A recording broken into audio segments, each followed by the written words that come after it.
afternoon, everyone. Thank you for the opportunity, and I'm happy to be here.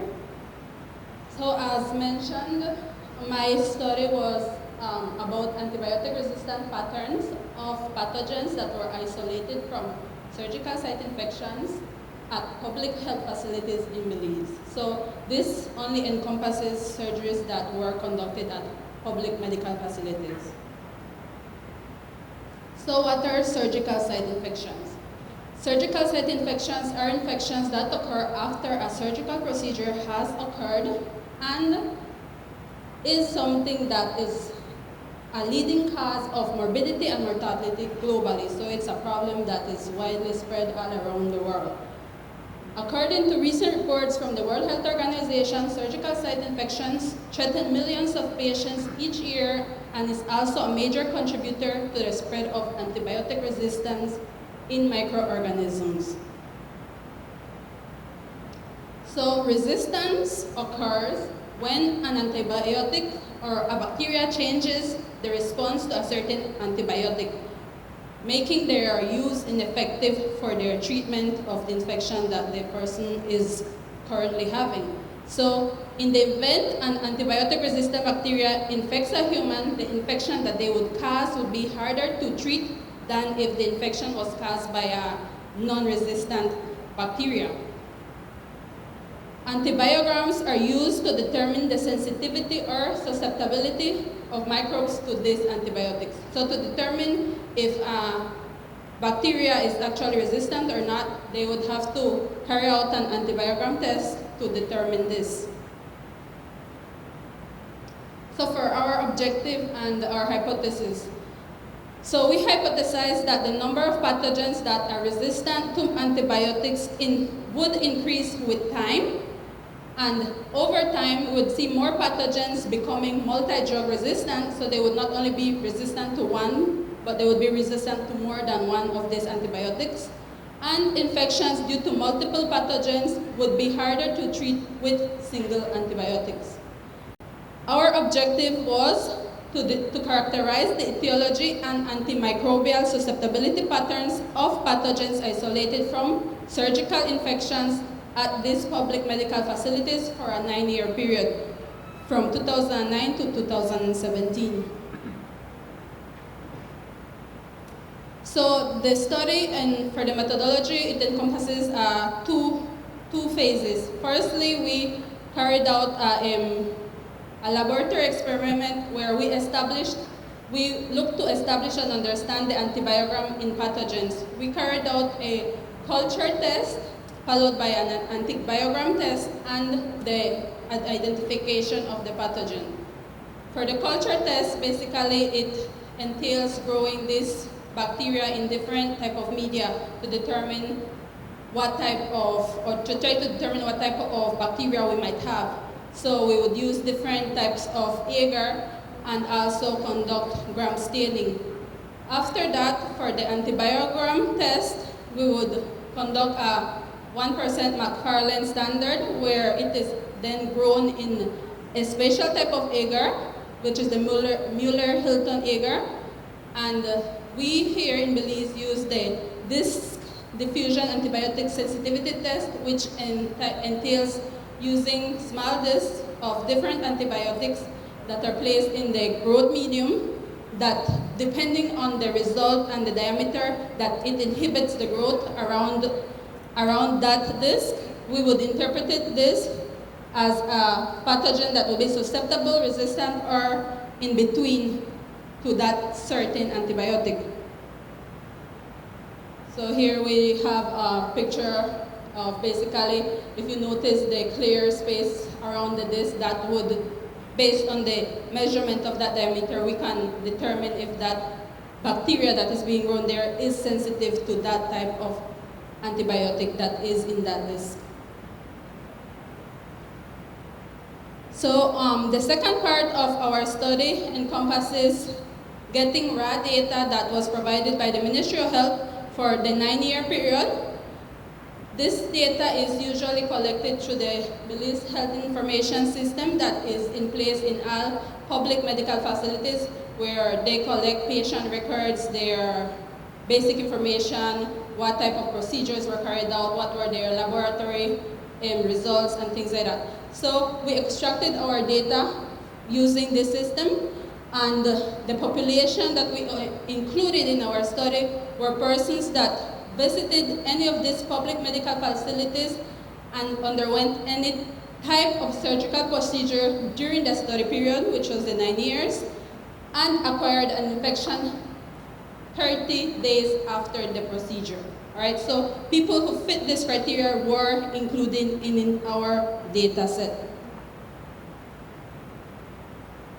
So the type of surgical site infections were abscess, amputations, appendectomy, cesareans, normal deliveries, fracture reduction, laparotomy, hysterectomy, foreign body removal, cholecystectomy, endoscopy. So those were the selected surgical site infections that we used in the study.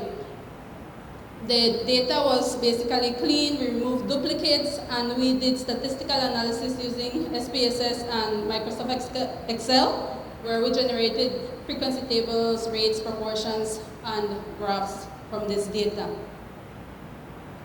So when we looked at our results, we saw that we had 630 suspected surgical site infections. So there were 630 infections. Out of these cultures, only 50% of them had pathogens being isolated from them. So a descriptive analysis was carried out of these 315 surgical site infections that were actually positive with pathogens. The highest number of infections were seen in the year 2013, and this might just be due to the fact that in that year you had much more surgeries than on the other years. From the 315 positive cultures, a single pathogen was isolated from 93.3% of the patients, and multiple pathogens were isolated from 6.7% of these cases. So we had a total of 341 incidents of pathogens being isolated. 2 of the incidents were yeast infections, and hence they were discarded because they would not have any results having to do with sensitivity because they're not bacteria, right? So bacterial isolates were extracted from 99.441%, and Candida albicans was isolated from the other 0.59% of cases. Of this bacteria, 38.4 were gram-positive, aerobic gram-positive bacteria, and the 58.6, the larger part, were aerobic gram-negative bacteria.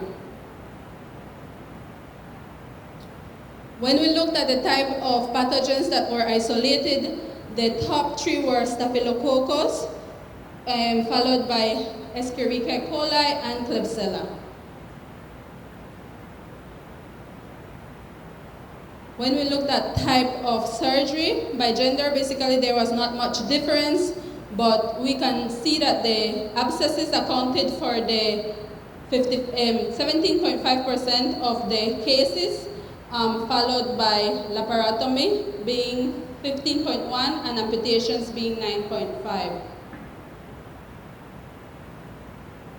When we look at the number of positive cultures per facility, we noted that in Karl Hirschner Memorial Hospital, we had the highest amount of positive cases, followed by Western Regional Hospital, and then by the Southern Regional Hospital. Basically, it does not necessarily mean that we have a big problem or the problem is at any of these facilities, for example, KHMH. We know that Karl Hirschner Memorial Hospital is the leading referral hospital in the country. So they would tend to have much more surgeries being carried out there. So that could be why we have a larger amount of positive samples from that facility. When we looked at female-related surgical procedures, the cesareans were 28.3% 3% were positive, deliveries 5.1, and hysterectomy was 4.4. Basically, female-related surgeries accounted for 37.8% of the total type of procedures, which was most of the female-related surgeries came back positive. And looking at cesareans, that was the highest. We would say you would run the higher risk of getting an infection, and if you had a surgery than if you would have a delivery, for example. When we looked at the percentage pathogens resistant per year, we noted that from 2009 to 2013, we had an increase on the number of pathogens that were resistant. However, after 2013, we saw a decrease in the number of resistant pathogens.